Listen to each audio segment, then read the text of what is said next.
After 1 week po, nagsalita yung tatay. Naniwala naman ngayon kayo kay Inday.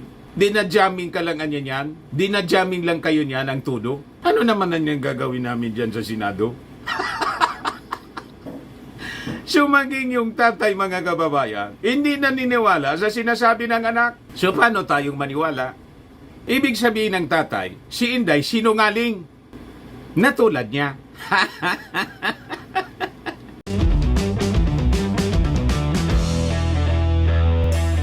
Ito naman po yung bago naming product na binibenta online.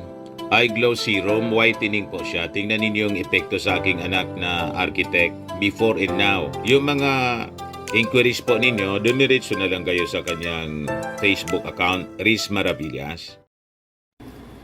Trying hard na mga kababayan, yung mga taga-nausog para patalsikin yung ating Pangulong Bongbong Marcos. Kasi panic mode na po sila sa mga pronouncement ng ating gobyerno, lalo na po ng DOJ Secretary na si Boying Rimulya, na pag pumasok dito po yung Interpol para sunduin po si Maudigs at mga kasabwat sa war on drugs, hindi po pipigilin ng ating gobyerno. Kaya ngayon, ang ginagawa po ng mga taga-nausog, nagpakalat na naman po ng kasinungalingan. May bago silang witness, mga kababayan. In-interview ng vlogger na nakabase sa Amerika, si Maharlika. At ito ngayon ang pinapakalat ng tropang nausog sa pangunguna po ni Attorney Harry Roque. Ang source ng information ni Attorney Harry Roque, si Maharlika. Yung ini-interview ni Maharlika po, nasabi, witness doon sa singhot-singhot. Nabigo sila kasi doon sa witness nilang nauna, si Jonathan Morales. Dating PDEA agent na si Jonathan Morales, wala man maniwala na ginawang witness, mga kababayan, ni Senator Pancher in need of destabilization. Ngayon, kasi sunog na si Morales, kaaway na pati nila, nagsasarili din po ng lakad kasi po si Morales. Hindi na magkasundo-sundo sila. May bago na naman pong lumitaw na witness. Ayan po, Star Witness sa Polvoron Live. Ang pangalan daw nito, Cathy Binag. Ito na ang isa sa Voltes 5. Sabi ni Marlica, yun ang pinapakalat ni Atty. Harry Roque. Sabi niya rito, grabe, eyewitness na Adictos Benedictus, ang presidente at ang first lady. Matindi, mga kababayan. International human rights lawyer ka. Dating spokesman ni Maudigs. Pagkatapos, naniniwala ka sa mga kwento-kwentong ganito. Automatic pati po yung pagpapakalat nila, araw sabay-sabay kahapon. Nang mag-live si Maharlika, automatic din yung pag-post ni Harry Roque. Si Harry Roque kasi po, masusukol na sa Senado. Galit na galit kay, kay Senator Risa Ontiveros. Kasi, nadiscover yung kanyang bahay po, ginamit na taguan ng isang fugitive. Harry Roque housing a Chinese fugitive. Sabi po ni Risa Ontiveros. Masusukol na po. Kaya trying hard sila, mga kababayan, na mapatalsik yung ating Pangulong Bongbong Marcos sa pamamagitan ng pagpapakalat ng mga fake news. Gusto nilang gatungan ang EDSA People Power. Inong zona po, pumunta ng EDSA, yung mga minions ng nausog, ang pumunta po 4. Si Jonathan Morales, na dating agent ng PDEA, na witness doon sa PDEA leaks investigation ng Senado in aid of destabilization. Tapos may pumuntang 3 pa. Kaya ngayon, mga kababayan, ito yung ginagawa nila. Tingnan ninyo, sabay-sabay yung pagpapakalat ng mga minions nila, si Banat Bay. Breaking, bagong witness sa paggamit ni BBM lumantad. Marami ring naguguyo po. Ito po, 47,000 yung nanood kay Banat Bay 10 hours ago. Si Maharlika, 308,000 po, 20 hours ago. matapos na mag-interview siya, mga kababayan, ng sinasabi niyang star witness sa Polvoron. Yan po, yan si Cathy Binag. Nagpakilalang Cathy Binag daw yung pangalan.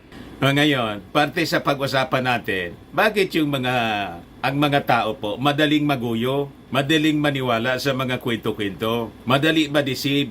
May paliwanag dyan yung mga psychologists, pati yung Bible, mga kababayan, may paliwanag dyan. Pero unahin muna natin yung presentation natin itong mga kwento nilang kasinungalingan. Basagin natin kaagad-agad, baka may maguyo. Kasi sabi nga natin, based sa studies ng mga psychologists, madali yung tao na mauto. Madali silang maniwala sa mga manluloko kaysa sa mga nagsasabi ng totoo. Tingnan ninyo, pag mga kasinungalingan po, viral. Di ba? Ang dali-dali mauto ng mga mamamayang Pilipino kasi yung mga tao po mahilig sa chismis. Tapos sa intriga, kahit sa showbiz po, mas maraming nanonood po sa showbiz chismis kaysa mga may katuturang mga balita. Ganon ang tao, ang natura ng tao, based sa psychology. At kahit na po sa Bible, ganon, because of the sinful nature of man. So ito, mga kababayan, ang sinasabi ni Harry Roque, 11 hours ago. Grabe, eyewitness na adiktos, benedictos ang presidente at ang first lady.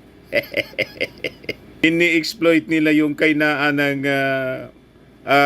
kaisipan ng mga mamamayang Filipino sa pamamagitan po ng pagpapakalat ng kung ano-anong mga kwento para galitin yung mga mamamayang Filipino at umalsa laban sa ating Pangulo. Ito, 13 hours ago, Harry Roque, gumawa pa ng kwento siya. White powdery substances, substance series. In a white powdery castle in Forbes Kingdom, do you want? Ayan yung palaka po, representation yan ng pinapakalat nila. Ang ginawang palaka si Lisa Marcos. Do you want anya? Ito yung powdery. Tapos sagot ni Cathy Binag, oh no, I'm sorry, I don't do that. Tapos sagot daw ni Lisa na ang representation palaka. Then, why are you here? Ganon. So, makita ninyo kung gaano sila ka-desperate, mga kababayan, sa paggawa ng mga propaganda. Black propaganda po ito, series ng black propaganda. Sabi nga natin, nag-fail sila doon sa PDEA leaks, sa Senate investigation, kaya nga hindi na nasundan. Tinapos na ni Bato. Kasi, imbis madiin po yung ating Pangulo, napaganda pa yung imahe. Ang nasunog po si Morales. Imbis masira yung ating Pangulong Bongbong Marcos, ang nasira po yung witness nila, nasunog. Pati yung nag-interview, si Marlica. Inaway ni Bato, mga kababayan, si Marlica. Kasi binanata ni Marlica si Bato. Kasi hindi umayon sa script niya, script nila, yung takbo ng investigasyon ni Bato.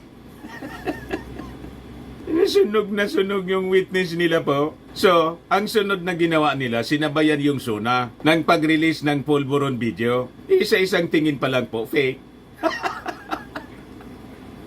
Walang nangyari, mga kababayan. Walang maniwala. Nag-viral yung video nila, mga kababayan. Pinagmamalaki nila na umabot sa more than 20 million views. Pero yung 20 million po, hindi man naniniwala, nakiusyoso lang. Kasi yun nga ang natura ng tao, curious. Kaya sa series nila ng paninira po, ito naman ngayon yung bago. Basag yung kanilang Polvoron video, USB naman ngayon yung pinapakalat.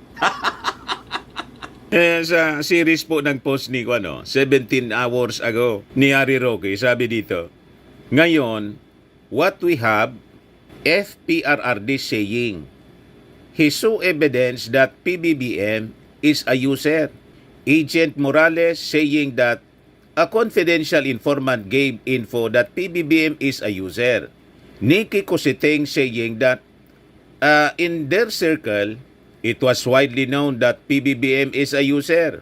A Polvoronic video authenticated by Deepware showing a man with close resemblance to PBBM is sniffing a powdery white substance. And now, Kati Binag, an eyewitness who saw PBBM is sniffing a powdery white substance at least 5 times with no less than lam, referring to Lisa Araneta Marcos, once offering her some. Ano pa ang gusto nyo? Kilos na tayo. Kilos na daw. Ibig sabihin, mag-people power na, mga kababayan. Di mag-people power kayo? O, di ba? Matagal na ninyong pangarap yan na mag-people power. Iwala man kayong mahikayat na maraming people. Nung sona, 4 lang ang pumunta doon sa EDSA Shrine. Ang nandyan sa inyo, hindi man people power, kundi kili-kili power lang. Trying hard, mga kababayan, ito, mga taong ito. Hindi kasi buminta yung pulburon video nila. Ito yung challenge sa inyo po, Atty. Harry Roque. Sulsulan na ninyo si Senator Pancher. O kahit sino na, marami kayong kalyado dyan sa Senado, di ba? Si Bongo, magpa-sponsor na kayo ng resolusyon calling for an investigation dito kay Kati Binag para ma-cross-examine tulad ni Agent Jonathan Morales na nagkabulol-bulol. O, di ba? Tirahin na ninyo. Bukas agad. Mag-privilege speech si Pancher. O kung hindi si Bongo, magsagawa ng investigasyon. Para po, siguro ang target ninyo, hindi lang yung people power, kundi baka gusto nyo yung ipa-impeach na yung ating Pangulo, di mag-sponsor kayo, magpa-sponsor kayo, sino yung kaalyado ninyo sa Congress. Kasi majority sa Congress, sumusuporta sa ating Pangulong Bongbong, kasi yung Speaker of the House, si Martin. Ang impeachment po nag-originate dyan sa Congress. So malamang sa malamang, malabo sa Congress. Kaya ang ginagawa ninyo, gatungan na lang ang mga mamayang Pilipino. Kaya sa Senado na lang, magsagawa ng investigasyon tulad ng dati in aid of destabilization. Tingnan natin kung magtagumpay kayo sa inyong mitiin na mapatalsik yung ating Pangulong Bongbong Marcos para iluklok si designated survivor. Ayos? O yan ang ating challenge, mga kababayan. Gawin na ninyo bukas agad. Hindi yung sige lang ang daldal ninyo sa social media. Yung mainstream media po, hindi man pumapatol sa mga... Galit na galit sila kasi yung mainstream media hindi pumapatol sa kanilang mga pinapakalat na walang kakwenta-kwentang kwento. Tapos, ang akusasyon ng mga nausog vloggers, kontrolado kasi anya yung mainstream media, malamang bayad ni Lisa. Ganon palagi, mga kababayan, pag hindi umayon sa kanila, bayad. Sila hindi bayad. O ngayon, sabi natin mga kababayan, bakit ba ang dali ng tao, generally speaking, madali po silang mauto sa mga fake news, mga kwento-kwento, mga kababayan, tulad nito na bagong pinapakalat na istorya ng mga taga-nausog. May paliwanag po dyan sa psychology. Ibigay ko po sa inyo para maintindihan ng karamihan at makapag-ingat po tayo na dapat discerning po tayo, mga kababayan. Kasi ito pong panahon na to ng social media, talagang naging uso po ang pagpapakalat ng fake news to serve the vested interest ng mga kung sino-sino. Lalo na po dito sa atin, yung mga politiko po na laway po sa posisyon. O, di ba? Sabi nga sa description ni DND Secretary Gibo Chodoro, mga swapang. Yan ang description niya doon sa nagpakalat ng fake video po, mga swapang. How to destabilize the Marcos administration. Ito po yung paliwanag ni Dr. Ronald Riccio. Isa siyang PhD. May 4 na rason daw bakit yung mga sinungaling are so successful at fooling us. Diba? Yung mga sinungaling po. Maraming nauuto. Si Marlica, 300,000 agad yung nanonood. Malamang mga nauto yun. Walang kadala-dala yung mga followers niya, mga kababayan. Ang dami ng kasinungalingan na nasunog, pero naniniwala pa rin. Mga mahina po ang mga mahinang nilalang, madaling mauto. May paliwanag pala po yung mga psychologist kung bakit siya ganyan. Sabi dito, key points. We trust too much anya. Research tells us there is a tendency to believe more than to disbelieve. Yan ang natura ng tao, madaling maniwala kaysa sa hindi maniwala.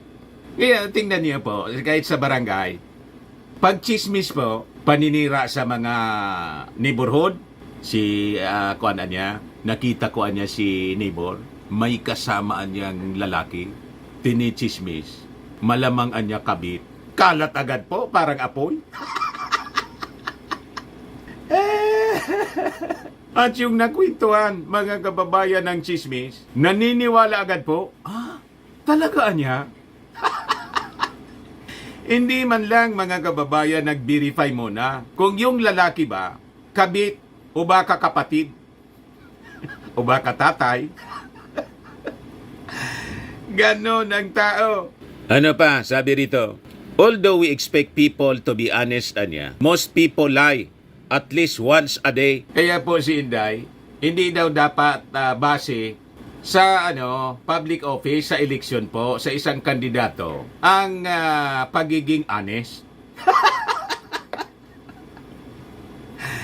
Ganon sila, mga kababayan. Di ba sinabi yan, Inday? Honesty niya, dapat hindi na maging base sa pagpipili ng isang leader. So okay lang ang dishonest sa kanila. Ginawa nilang normal ang pagsisinungaling, ang pagiging dishonest. Kasi nga po, santambak silang mga sinungaling. Imagine si Inday, nag-announce mga kababayan na 3 daw sa mga Duterte ang kakandidato sa pagkasenador.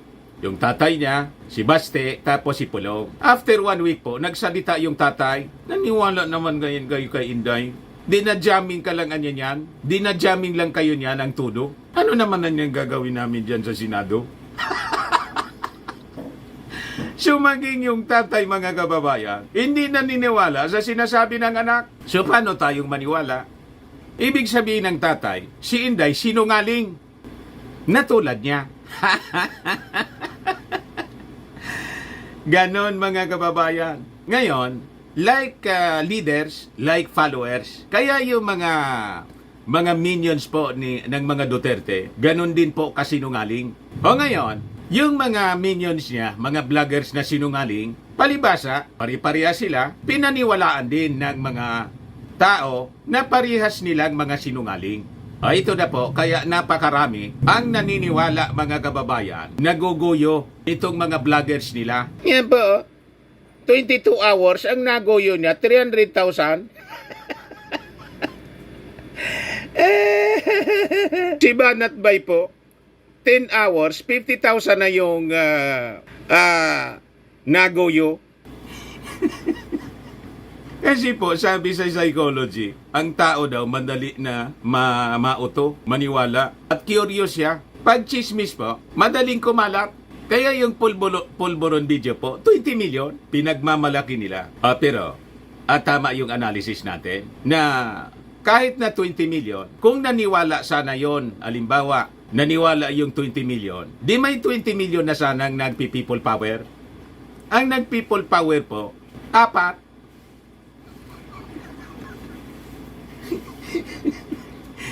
Ang sumama, mga kababayan, kay Morales, 3 lang, pang-4 siya, doon sa EDSA, nung suna. So ang ibig sabihin, yung 20 million plus na nanood sa pulburon video, nanood lang pero hindi man naniwala, na curious lang sa sinasabi nila. Tama pa? Scientific po tayo, mga kababayan. Sabi, pangatlo na points. Research consistently shows that people are poor detectors of lies and deceptions. Majority, mga kababayan pala, sa mga tao, mahina mag-detect. Pagdating po sa kasinungalingan at panluloko, kaya marami po ang naluloko kasi mahina mag-detect ng deception and lies. Kaya importante pag-aralan natin. Hindi po dapat, pag may narinig kayong kwento, maniwala ka agad. Be discerning, mga kababayan. Tama? Mga mainang nilalang kasi. Madaling magoyo. Kaya yung mga nagsabi po na nabudulan niya kami. Di ba si Marilyn, nabudol daw siya ni PBBM. Pagkatapos, pati si Harry Roque, ganun din. Nabudulan niya kami. So, ang ibig sabihin niyan, ina-admit ninyo na mga mahina kayong nilalang. Kami hindi. May discerning spirit kami po. Kaya hindi kami po basta't naniniwala sa mga kwento-kwento ninyo. Kasi we have discerning mind. Pero kayo, nagsasabi kayo, mga matatalino kayo. Si Atty. Roque, international human rights lawyer. Tapos, hindi ka na nahiya na sabihin mo na nabodol ka ni PBBM na hindi man abogado, sabi ninyo, hindi pa nakagraduate. So, matalino yung ating Pangulong Bongbong pag ganon. Kasi nabudol kayo, sabi ninyo. Sino pa ang magtitiwala sa inyo na kliyente ninyo? Na abogado kayo, madali kayong mabudol. So anong garantiya na ngayon hindi kayo nabudol nang pinaniniwalaan niyong leader? Tama pa? So sinong maniniwala sa inyo na ang dali-dali pala ninyong mabudol? You lack discerning spirit. Lumalabas, mga moron kayo. Tama? Mga mahihinang nilalang. Kami po hindi. We have a strong leader. Matalino, mabait, hindi mapanira. Doon kami sa matalino, mabait, hindi mapanira. At sincere po siya sa pagtupad ng kanyang mga SONA promises. Yung SONA promise niya na itataas niya yung sweldo, mga kababayan na mga government workers, tinupad na niya ngayon. Ayas? So sabi rito, from internet scammers to high-pressure salespeople to our own friends and relations, we are often fooled by lies and deception. Sabi po ni Dr. Ronald Rihio, isang psychologist, mga kababayan. Research on the psychology of deception tells us why are so often duped. In fact, there are 4 good reasons why we are easily deceived. Ano daw? Ang number 1, the trusting bias. Ano ang paliwanag, mga kababayan, dito ang the trusting bias? Madali daw tayo maniwala. Research is clear that there is a general human tendency to believe what others tell us. In fact, in our own research, when people were told they would be watching videotapes of lies and truths, with 50% of each, nearly all participants judged, well, more than 50% of the videos to be truthful. Because of this bias, we may be prone to believing lies that strangers tell us, and perhaps even more trusting of those we know and we love. Kaya ang dali po nating maniwala doon sa mga video. Lalo, itong mga vloggers na to, matagal na rin po na nagbablog. Lalo pa si Atty. Roque, na dati siyang spokesman ni Presidente, dating Pangulong Digong. So naka-establish na, mga kababayan, siya ng followers din, kahit papano. Kaya kahit po pabali-balintong yung kwento ni Harry Roque, may napapaniwala pa rin. Ganon din, mga kababayan, si Maharlika, lalo na si Maudigs, na kahit pabalik-baliktad yung kanyang sinasabi, noon sinabi niya bangag si PBBM, then afterwards sinabi niya naman, di ko man niya sinabi, naniniwala pa niya. Manaling sabi, ganon kagunggong ang mga followers niya. May scientific explanation pala niyan. Diyan, mga kababayan. Tapos tayo dito, factual tayo na magkwento, pinagdududahan tayo. Kaya hindi ko pinapansin po yung mga attack sa atin. Bayad, bayad, bayad, insamada, insamada. Hindi nga ako kasama doon sa insamada. Bakit hindi ako kasama? Nung imbitahan po sina Maharlika, sila yung nauna na mga vloggers na inimbita. Hindi man po ako kasama. Nasa hotel lang po ako nanonood, mga kababayan, ng, anong tawag doon? Nung inauguration ng ating Pangulong Bongbong Marcos, sila yung bida-bida doon. Lately na lang kami po na naimbita ni Mrs. Nadamay ako na insamada. Hindi man po ako nakatikim ng insamada. At kami po, pag pumupunta sa Palasyo Malacanang, wala kaming intensyon ni Mrs. na magpista sa pagkain. Wala yon sa amin. Pakainin kami, salamat. Hindi kami pakainin. Ready po yung aming tiyan. Lagi kaming may dalang skyflakes para hindi mapasma. Kasi yung purpose namin doon sa pagpunta sa Palasyo Malacanang, yung invitation sa amin, mga kababayan, to attend the party, na siyempre po, maraming tao baka magkaubusan ng pagkain. Ako lagi akong pasiguro. Journalist ako po. Ang journalist po, mga kababayan na totoo, hindi siya pakainin kami, hindi kami pakainin. Our intention is to get the news. To cover the event. Hindi po yung pagkain, yung aming ang aming sadya. Yung mga vloggers po, na iba man yung orientation, parang mga gutom na leon.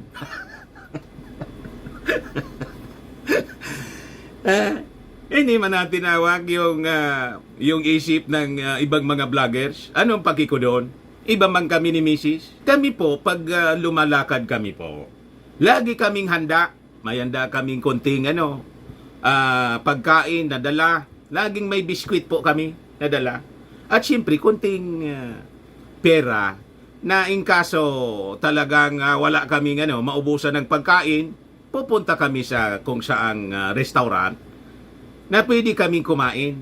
We are not after sa pagkain, sa anumang okasyon. Hindi man po kami mga patay gutom. Kaya naman po namin, namimigay nga tayo ng tulong. Tapos yung pagkain lang namin, iaasa namin sa palasyo. Hindi kami ganun.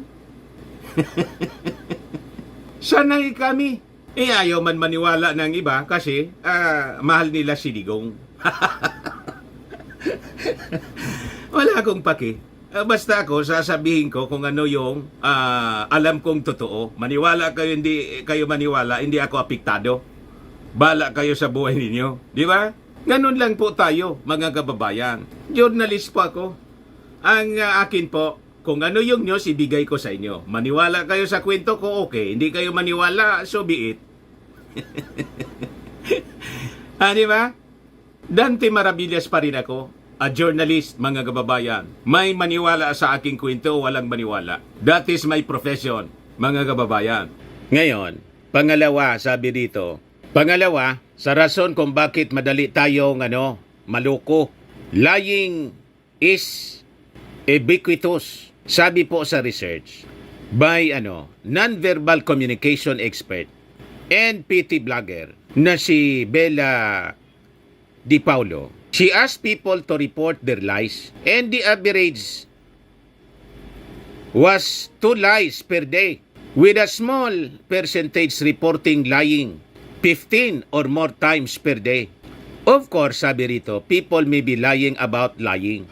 In any case, because there are many lies occurring, and coupled with our trusting bias, we typically are not very suspicious or skeptical about what people are telling us. Anong ibig sabihin, mga kababayan? Lying is ubiquitous. Nasanay na kasi sa kasinungalingan. Lying is everywhere kasi. Sanay na sila sa pagsusinungaling ng amo nila at ng mga minions nila. Dahil sanay na sila, yung laging pagsisinungaling na naririnig nila, baliwala na lang. At ang pagbaliwala nila, unfortunately, yung lies, pinaniwalaan nilang totoo. Kaya po kasi may kasabihan tayo. Sa propaganda po kasi, itong ginagawa ng mga communists, they repeat and repeat lies. Then, yung lies, mga kababayan, create the illusion of truth. Pero hindi ibig sabihin na talagang totoo. Illusion nga lang po. Kaya sabi sa kasabihan, lies, if repeatedly told, they become as if they are true or they are the truth. Ganyan po ang propaganda. Yun ang ginagamit po nila. Nabibiktima po kayo. ngang paulit-ulit na kasinungalingan na ginagawa nila laban sa ating Pangulong Bongbong Marcos. Kaya naniwala na kayo. Pero hindi po yung mga Marcos loyalists kasi sanay na sila sa kasinungalingan na ibinabato sa ating Pangulong Bongbong Marcos. Kaya nga po, tingnan ninyo kung ilan yung bumoto landslide. Doble, mga kababayan, sa boto ni Digong. 16,000 million, 16 million si Digong, 31 million plus yung ating Pangulo. Si Inday, 32 million, kasi yung 31 million, supporters po ni President Bongbong Marcos. So yung excess lang po, yung ang mga DDS. Yan ang katotohanan yan, mga kababayan. Pero pinapalabas sila, sumakay, mga kababayan lang. Yung ating Pangulong Bongbong Marcos, sumakay lang kay Inday. Yan po ang pure lies. Number 3, wherefore detectors. Mahina tayo na mag-detect ng kasinungalingan. The research is quite consistent. People are remarkably poor at detecting when someone is lying. Even the very best detectors of deception are only slightly better than chance of discriminating lies from truths. Why are we so bad? We rely on stereotypic cues that we think will tell if someone is lying. But they actually don't work. For example, there is a common belief that a liar cannot look you in the eye. So many of us use lack of eye contact to discover a lie. In our research, however, liars tended to engage in more eye contact than did truth tellers. We also often focus on the wrong cues. For example, cues of nervousness that we associate with lying are not always accurate. Some people may naturally give off cues of nervousness that are misinterpreted as dishonesty, while others may be self-assured and stoic and may mislead us to believe that they are being honest. Kasi po, yung mga sinungaling na papractice nila, yung kanilang art of lying. Kasi sanay na sila eh. Yung mga sinungaling na sanay po, para na lang po ngumunguya ng bubble gum. Hindi ba yung ngumunguya ng bubble gum po? Effortless. Sanay na eh. Tingnan ninyo yung mga vloggers nila. Kung magsalita ng kasinungalingan, talagang mapapaniwala ka kasi effortless. Sanay na. Kumikita pa sila dyan, mga kababayan, sa pagsisinungaling kasi laging viral. Double whammy yung tama sa mga viewers. Nauto na kayo, kumita pa sila. Nang malaki, di ba? Kaya po, they're working overtime sa pagpapakalat ng kasinungalingan. Sarap na sarap sila kasi viral lagi. Nagpauto kayo eh. Share lang ninyo ng i-share. Anyway, buhay ninyo yan. Magpaloko kayo, di okay. Kaya ako hindi. Relax lang po ako. Patawa-tawa lang ako. Maniwala sa akin, okay. Ayaw maniwala, ano man. May kuwan man tayo. Parang yung pagsishare po ng gospel. He who believeth shall be saved. He who believeth not shall be damned. Damnation ang kakantungan mo eh. Ayaw mo ng katotohanan, doon ka sa kasinungalingan. So be it. May consequences kasi siya, mga kababayan. Mamaya, sa bersikulo naman tayo, ipakita ko sa inyo kung saan ang lagpak, saan ba hahantong itong mga sinungaling. Ano naghihintay sa kanila? In fact, kitang-kita na natin, si Harry Roque po at yung mga Duterte. Una, si Harry Roque, masusukol na po dahil sa pugo. Mamaya, i-share ko sa inyo. Si Digong po, malapit nang pumasok yung ICC, yung Interpol. Kaya nga po, sabi ko sa inyo, panic mode na sila. Nagmamadali na tanggalin yung ating Pangulo para i-take over po yung Palasyo Malacanang para hindi matuloy yung pagkaladkad sa kanila, mga kababayan, ng ICC, ng Interpol. Hindi daw iba-block, sabi ni we are not in the business of blocking the Interpol, sabi ni Justice Secretary Boying Rimulya. Ito po yung sinasabi ko sa inyo, sanay na sila. Number 4 po, practice makes perfect. An important reason why dishonest people can lie successfully is that they are so good at it. Na-master na po nila yung pagsisinungaling. Success at deception is learned and sophisticated social skill. Ang tawag nila kay Digong sa galing sa pagsisinungaling, political genius anya.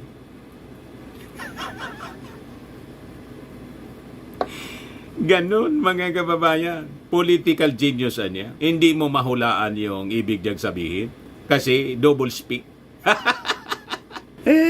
Ayan ba? Chronic liars learn over time how to lie successfully. They study others' behavior to see if their lies are being believed or arousing suspicion. They can then adjust their story and their non-verbal behavior to appear more honest. Coupled with the trusting bias, this can make the liar's job rather easy. So naintindihan na ninyo, that is the scientific, based on psychology, scientific explanation kung bakit po ang daming nauuto ng mga nausog vloggers. Kasi po, na-perfect na nila yung pang-uuto sa inyo. Sa pang-uuto sa inyo, kumikita sila ng malaki.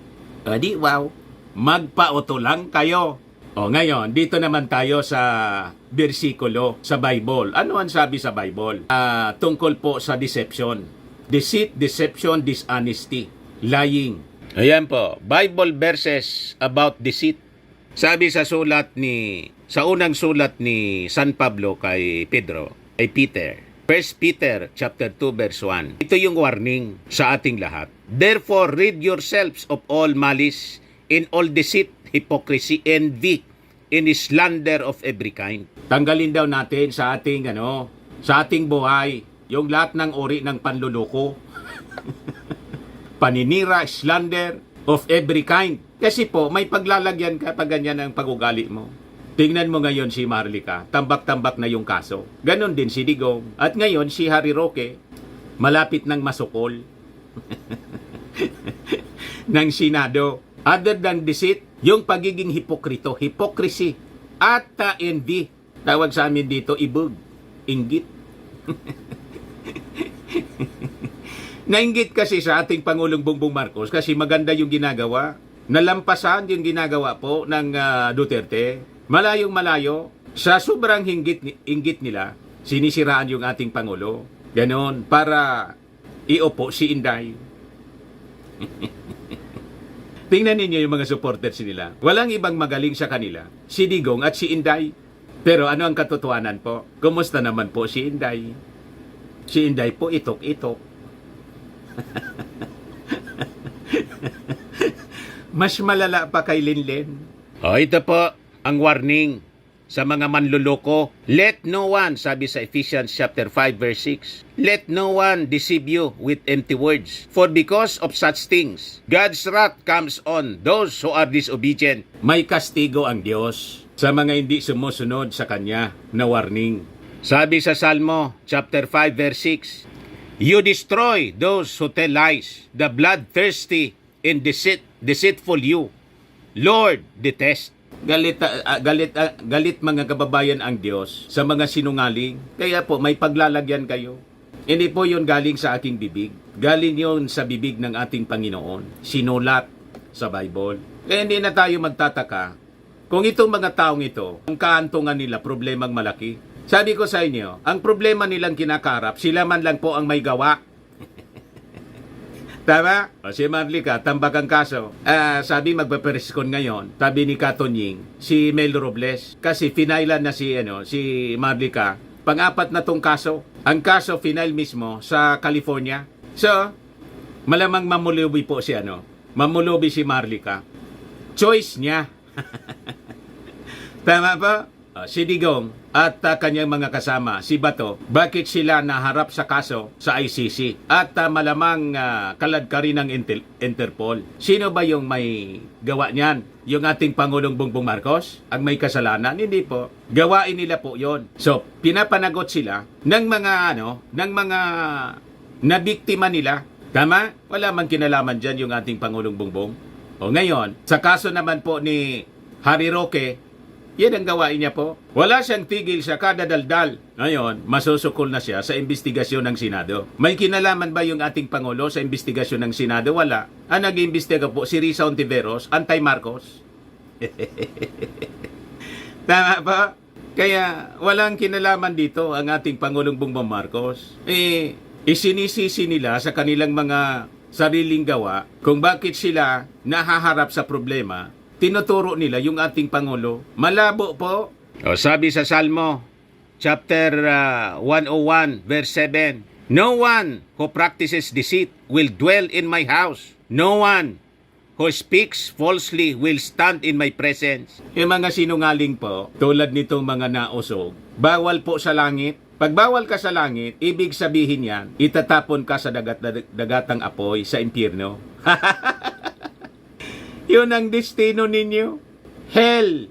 Yan sabi sa Revelation, kaya ipagpatuloy lang ninyo yung mga pangluloko ninyo. Pagsisinungaling ninyo, sabi sa Revelation chapter 21 verse 8. "But the cowardly, the unbelieving, the vile, the murderers, the sexually immoral, those who practice magic arts, the idolaters, and all liars, they will be consigned to the fiery lake of burning sulfur. This is the second death." Yan po ang tinatawag na eternal death. Dalawa po yung kamatayan. Ang buhay din po, dalawa. Dalawa din ang kamatayan. Una, nabuhay tayo sa laman. Ito tayo buhay. Ang sunod po, if you don't be born again, hindi ka po makakaranas ng second life in heaven. Pag ikaw namatay sa laman, you'll be separated sa ating source of life, sa ating Panginoong Diyos Ama sa langit. Ngayon po ang second life. Doon sa mga sinungaling, mga unbelievers, pag namatay ka sa laman, ang second death po, itatapon ka in the fiery lake of fire. Ay, nadoble po. Fiery lake of burning sulfur. That is hell. The second death. Kaya alam na natin ang direksyon nitong mga sinungaling na mga taga-nausog. Kaya po ako, inaayaan ko lang, ituloy ninyo. Ituloy ninyo ang pagsisinungaling araw-araw. Pakalat lang kayo ng kasinungalingan. Kasi may hangganan yan po eh. Alangan man lumampas pa kayo ng 100 years. O diba? Malampasan pa ninyo si Lolo Juan Ponce Enrile. O diba? Ano sabi ni King Solomon sa Proverbs 19 verse 9? "A false witness will not go unpunished, and whoever pours out lies will perish." Yan po ang mangyayari sa inyo. Matutunaw po kayo in God's perfect time. Hindi po maaari na magtagumpay yung mali sa masama ay sa mabuti pala. Yung mali sa mabuti. Mangibabaw ang mali, ang masama sa mabuti. Hindi po maaari ang ganon. Kaya may hangganan po itong mga pinagagawa ninyong kabuktutan laban sa ating Pangulong Bongbong. O ngayon, balikan natin yung kwento kay Harry Roque. Nagkakanlong siya. Sabi ni Ontiveros, Harry Roque housing a Chinese fugitive. Ontiveros wants answers. Nagkakanlong ka niya ng isang pugante. Kaya magpaliwanag ka. Hindi lang niya basta-bastang Chinese ang nagtatago. Nagtago sa sinasabing bahay ni Harry Roque. Itong si Son Liming ay bigating pugante na nasa red notice ng Interpol. Madaling sabi, wanted. Pinagahanap ng Interpol. She was referring to Son Liming who was included in the Interpol red notice with charges in China for illegally taking in public deposits in the name of Internet P2P, business without the approval of National Financial Regulator. Liming, through his company, took 7 billion Chinese yuan of public deposits through network marketing with 180,000 victims, matindi po, of which 17,000 victims lost 1.16 billion. Sabi po ni Ontiveros, the illegal funds were used for paying back part of the principal in interest, commissions for salesmen, and running of the company. Sanliming was the main culprit. His illegal profits stood at about 10 million yuan, which were mainly used for his personal consumption. Sabihan niya ni Roque, ang may-ari ng bahay ay PH2 Corporation, ng majority shareholder ay Biancham Corporation, kung saan incorporator siya, at mga associates niya. Inamin din ni Roque na may bantay siya mismo sa bahay at supervise niya ang nangyari doon. Kaya, nakapagtataka na sa dami ng bahay sa Pilipinas kay Roque, pa talaga napunta ang pugante. It appears this fugitive and Roque run in the same circles. Nakakabahala ang dami ng mga dayuhang kriminal na nasa bansa dahil sa pugo. While a ban was already announced, we in the Senate need to craft measures to ensure that this industry never comes back again. Kaya nagmamadali sila po, malapit nang masukol. Ayan man lang po mga kababayan. O ngayon, yung mga gusto magpaloko po sa mga nausog vloggers, ituloy lang ninyo ang pagpaloko sa kanila. Kasi buhay naman ninyo yan. Ano man ang pakiko kung maloko kayo? That's your choice. Manood lang kayo doon kay Marlica, saka kay Atty. Harry Roque, kay Banat Bay, at lahat ng mga nausog vloggers. Paniwalaan ninyo. Tingnan natin kung saan kayo pupulutin yan sa pagpapaloko ninyo. Ayos? Yaman lang po. Ako po si Dante Maravillas. Bye-bye. God bless.